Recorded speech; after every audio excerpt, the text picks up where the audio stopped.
So we are going to jump straight into it. This is the bodice for my 1890s kind of House of Worth inspired ball gown. I wore this to a masquerade ball. I've worn it to a couple balls. I've worn it again actually, so that's nice. Yeah, so this is kind of me in my mock-up phase. I've just made like a little sweetheart kind of bodice with a pointed bottom, and this here is me kind of doing some drapery across the front. I'll show you the design picture somewhere so you can kind of see what I was going for. Yeah, so I was just kind of just pinning and seeing how it would look. I haven't done the full sleeve there. Obviously I want a massive giant sleeve, so that's a main element in all of my work, if you know. So yeah, it's looking good. I'm liking this, so I'm getting ready to start on the final bodice.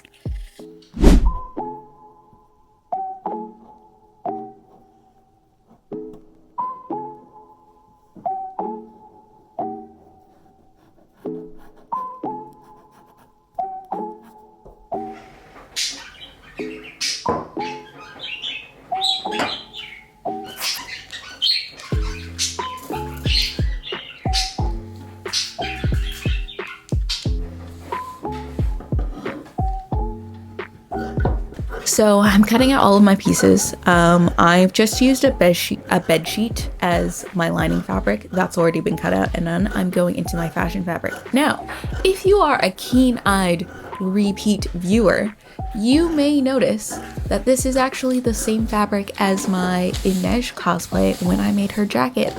Last year, I think it was, around this time. So you can actually go back and watch that video. It's in the same fabric. It's beautiful. It photographs beautifully. I do really love it. Love working with it. And so when I bought it, I knew that I wanted to do that jacket and another project.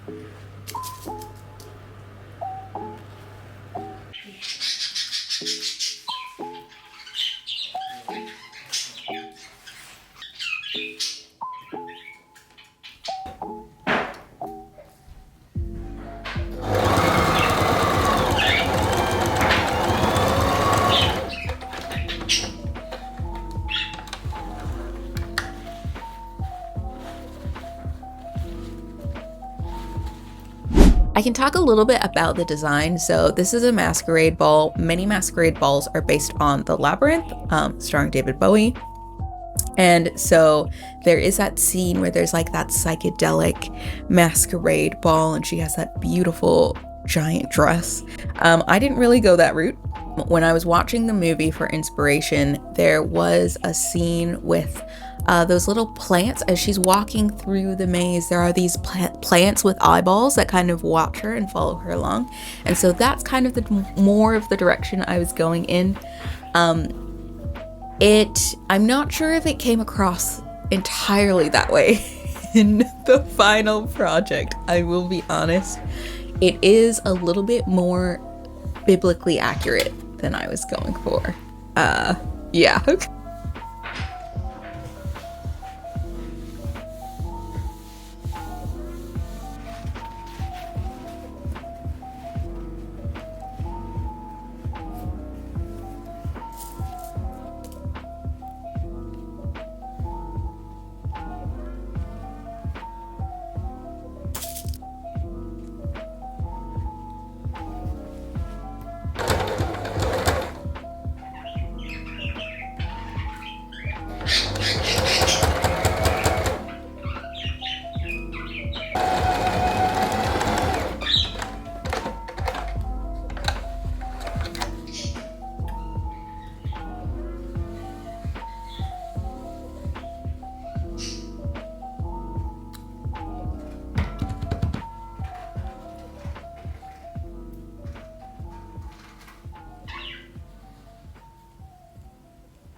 So then it is onto the sleeves, which is one of my favorite parts. I am using a pattern from, I think it's a butterick pattern. I'll throw it up on screen. Instead of the full length one, I actually trimmed it because I just wanted the little poof at the top. So that's what I did. And then I added gathering stitches and gathered into a giant poof. And then I attached that to my bodice. I didn't film this apparently, but I just added like a little strap for my shoulder, and that's kind of what made the armhole, and I stuck that in on there. I had found this dress at the thrift store, and it was kind of dark and had little spots and speckles in it, and I thought it would contrast really nicely. It had a lot of ruffles, so that actually saved me quite a bit of time. So I just chopped those ruffles off, and I ended up using those for the ruching across the front of my bodice. Yeah, and I thought it turned out really nicely.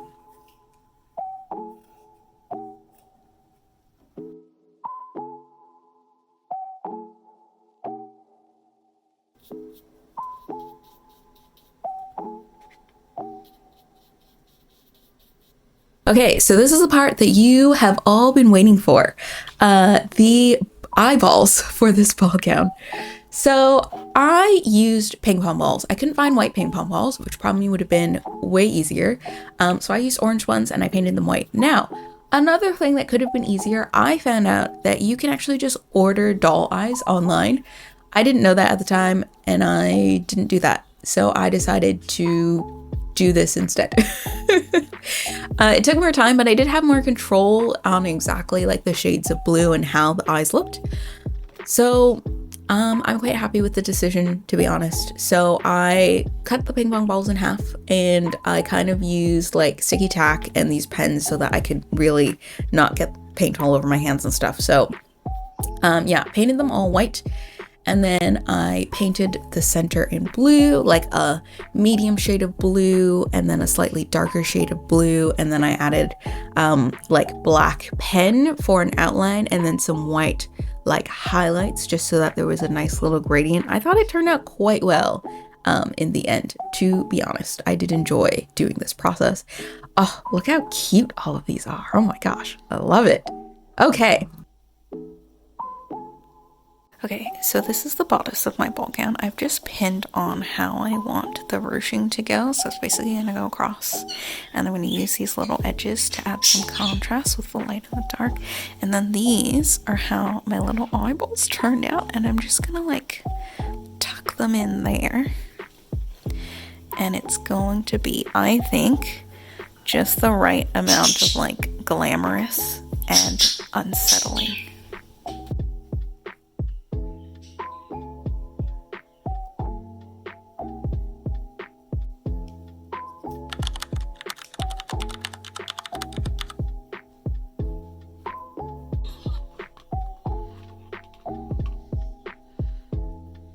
I don't have hair, so I'm always thinking about the fun head accessories that I can put on to make up for that fact. So I decided to go with a headpiece. I found this like wedding Pinterest hairpiece that inspired this. So I just used some wire, and I used some scraps of the fabric left over to kind of cover the whole wire structure. And then I had some fake flowers and leaves, and I just kind of stuck that on there. Also, I made a skirt for this. This is just like a prom dress skirt that I had a pattern for. I didn't really film it, it turns out. So sorry about that, team. But yeah, it was just a very basic skirt, a kind of a flat front with pleats at the back.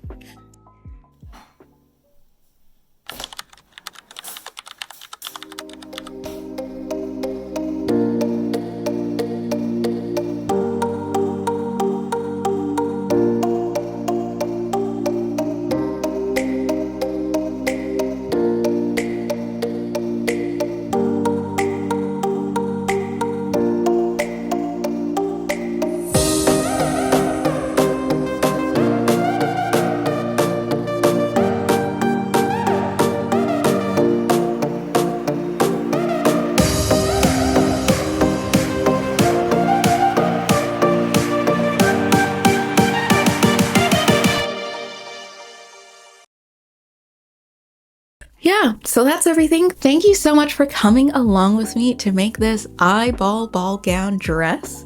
I was going for like a more cutesy little plant, and it ended up a little bit more unsettling. Be not afraid. Overall though, I still really like the effect, and you know, I'm still happy with that either way. Yeah, I know it's been a while since my last video. I've been really busy with classes, and also keeping myself busy making a lot of stuff. I have filmed a lot of things. It's just sitting down and editing and getting those videos out. I'll try and do it, but there's lots of stuff to catch you up on. Yeah, so leave a comment down below if there's anything in particular you want to see. Cosplays next, historical next, more fantastical things next. Also, if you want to stay up to date with more like the current projects that I'm working on, you can follow me on Instagram and TikTok. I post a little bit more frequently on there. And on Instagram, I've just posted some new photos from my Lena Valarian cosplay from House of the Dragon. So go check those out. Yeah, so if you like the video, like and subscribe to see some of my future videos, and hopefully it won't be so long until you see me next. Yeah, and I'll see you in the next video. Bye. I love using those sleeves. I've used them in my Jobu cosplay as well. They're massive, they're huge, they're enormous, they're fabulous. I love everything about them, so I use them all the time. So